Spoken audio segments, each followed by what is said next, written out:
आज हम लोग आम्ल, क्षार और लवण में दो टॉपिक तो परिभाषित कर चुके थे, इंट्रोडक्शन पढ़ लिए थे, गुण उपयोग पढ़ लिए थे। आज हम लोग पढ़ेंगे लवण। तीसरा टॉपिक है लवण। तो कहता है कि लवण है क्या, लवण का निर्माण कैसे होता है। तो कहता है कि जब आम्ल और क्षार आपस में अभिक्रिया करता है, जब आम्ल या क्षार आपस में अभिक्रिया करता है, तब अभिक्रिया करने के पश्चात लवण का निर्माण होता है। या किसी आम्ल से किसी धातु के द्वारा जब हाइड्रोजन को प्रतिस्थापित कर दिया जाता है तो हमेशा वो लवण का निर्माण होता है। जैसे अगर HCl आम्ल है, NaOH क्षार है, अगर HCl और NaOH का अभिक्रिया कराएंगे तो ये उदासीनीकरण अभिक्रिया का ही फॉर्म में आएगा, या इसको लाइक कर सकते हैं द्विविस्थापन अभिक्रिया, जो अपने आयनों को अदला बदली कर लेता है। लेकिन ये द्विविस्थापन अभिक्रिया नहीं कर सकते हैं इसको, क्योंकि ये आम्ल और क्षार दोनों आपस में मिल करके न आम्ल का गुण रख पाता है न क्षार का गुण रख पाता है, इसीलिए इसको हम लोग उदासीनीकरण अभिक्रिया के तौर पर लाएंगे। HCl NaOH से अभिक्रिया करेगा तो NaCl और H2O का निर्माण करेगा। तो यहाँ HCl आम्ल था, NaOH क्षार था, अभिक्रिया किया तो लवण का निर्माण। या किसी आम्ल के हाइड्रोजन को धातु द्वारा विस्थापित करने से जो नए पदार्थ बनता है उसे लवण कहते हैं। जैसे अब देखिए ये HCl आम्ल है, ये आम्ल है, ये आपका लवण बनेगा। तो HCl आम्ल है, आप HCl को सोडियम धातु, किसी भी धातु यानी कि सोडियम धातु के द्वारा इसको विस्थापित किया गया तो हाइड्रोजन रिप्लेस हो गया और ये फॉर्म बनाएगा NaCl। HNO3 नाइट्रिक अम्ल में पोटेशियम धातु लेके चले तो KNO3 बना। H2SO4 सल्फ्यूरिक अम्ल में कैल्शियम, कोई भी धातु, ये जरूरी नहीं कि हम कैल्शियम के द्वारा लेके चल रहे हैं, अब सोडियम, पोटेशियम, मैग्नीशियम किसी भी धातु के द्वारा इसको विस्थापित करके आप नए पदार्थ का निर्माण करेगा और नया पदार्थ हमेशा ये सारे के सारे लवण होंगे। तो आम्ल और क्षार अभिक्रिया करके लवण का निर्माण करता है, हमेशा याद रखिएगा। और वो अभिक्रिया जो होगी ऑलवेज उदासीनीकरण अभिक्रिया के अंतर्गत आएगी। अब है लवण के गुण। लवण जितने भी होते हैं वो आयनिक यौगिक होते हैं। लवण जो होते हैं वो आयनों का, उसमें आयनों का आदान प्रदान करके बना होता है, इसीलिए लवण जो है वो आयनिक यौगिक हैं। अगर ये लवण द्रवित अवस्था में होगा तो इसका घोल अम्लीय मूलक के रूप में कार्य करेगा। यह साधारणतः ठोस के रूप में, रवेदार के रूप में, रवा होता है, क्रिस्टल के फॉर्म में इसमें पाया जाता है। लवण का घोल जो होता है वो अम्लीय हो सकता है, क्षारीय हो सकता है या उदासीन, तीनों के अंतर्गत आ सकता है। अब लवण का घोल अम्लीय, क्षारीय और उदासीन कैसे होंगे?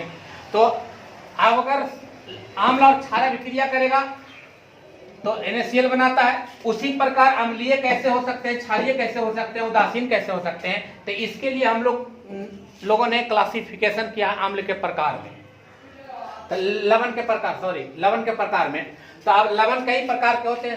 सामान्य लवण, तो जिसमें ना तो हाइड्रोजन हो ना हाइड्रोक्साइड हो, जिस यौगिक में ना हाइड्रोजन हो ना हाइड्रोक्साइड हो वह सामान्य लवण के रूप में आएंगे, जैसे NaCl, KNO3, CuSO4 etc।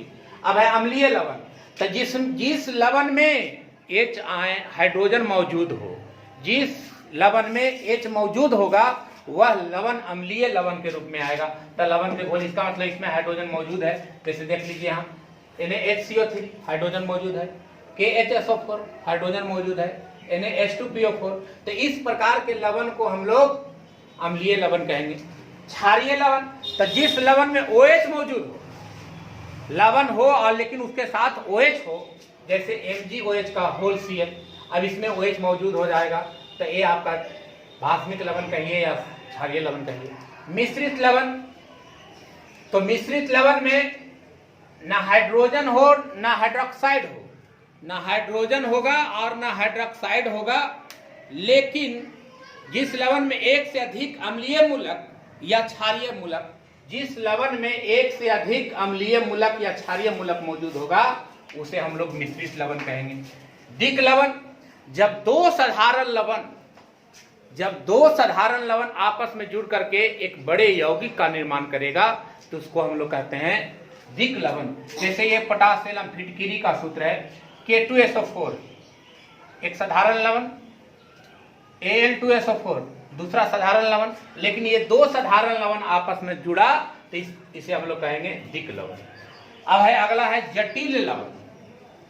जटिल लवण यानी कि कॉम्प्लेक्स साल्ट। तो जब दो सरल यौगिक के मिलने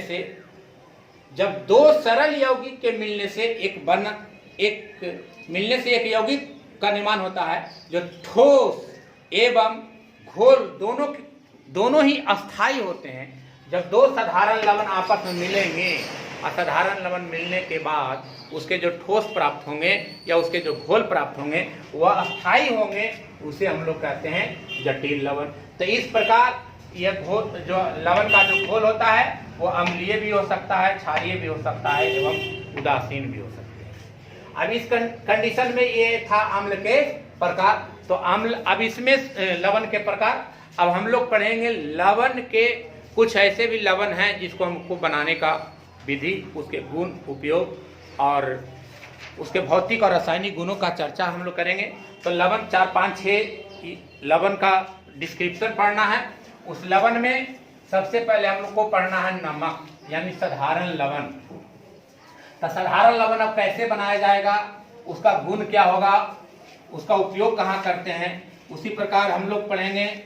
जिप्सम पढ़ेंगे, ब्लीचिंग पाउडर पढ़ेंगे, बहुत सारे हैं, खाने वाला सोडा पढ़ेंगे, धोने वाला सोडा के बारे में पढ़ेंगे। तो बहुत सारे कंपाउंड का डिस्क्रिप्शन हमको पढ़ना, अब हम लोग एक एक करके पढ़ेंगे। तो सबसे पहले हम लोग पढ़ेंगे साधारण लवण। साधारण लवण अर्थात इसी को हम लोग कहते हैं नमक। तो साधारण लवण कैसे बनाया जाता है, कहाँ से प्राप्ति होती है, इसका उपयोग कहाँ है, इसका गुण क्या है, इसका हमारे जीवन में महत्व क्या है, इसका हम लोग इसका प्रयोजन कहाँ करते हैं साधारण लवण का। तो सबसे पहले हम लोग बनाने की विधि पढ़ेंगे, गुण उपयोग पढ़ेंगे। इसी प्रकार हम अगले घंटे में इसका सारा डिस्क्रिप्शन पढ़ेंगे। और इसके साथ साथ पर डे आपका मैथ, फिजिक्स और केमिस्ट्री अभी जारी है। अब हम लोग अगले सब्जेक्ट का भी वीडियो बना करके आप लोग को अपलोड करेंगे। लेकिन इससे पहले अगर किसी मेरे स्टूडेंट्स को अगर हाइट और डिस्टेंस, मैथ में एक टॉप चैप्टर है हाइट एंड डिस्टेंस, अगर उसमें किसी को प्रॉब्लम हो तो आप व्हाट्सअप नंबर आपको जारी है, आप जानते भी हैं, उस प्रॉब्लम को व्हाट्सअप नंबर पर सेंड करें, उसका सोल्यूशन आपको तत्काल तुरंत उपलब्ध होगा। लेकिन जो नहीं टॉपिक बन रहा है, जो क्वेश्चन नहीं बनता है आपसे, आप अपने हमारे व्हाट्सअप नंबर पर आप सेंड करें, आपका सोल्यूशन जारी होगा और तुरंत कल आपको मिल जाएगा। लेकिन भेजें, जो टॉपिक आपको नहीं समझ में आता है कम से कम आप रिप्लाई जरूर दें व्हाट्सएप में जाकर के मेरा, और आपका उसका सॉल्यूशन जरूर उपलब्ध होगा। तब तक के लिए धन्यवाद।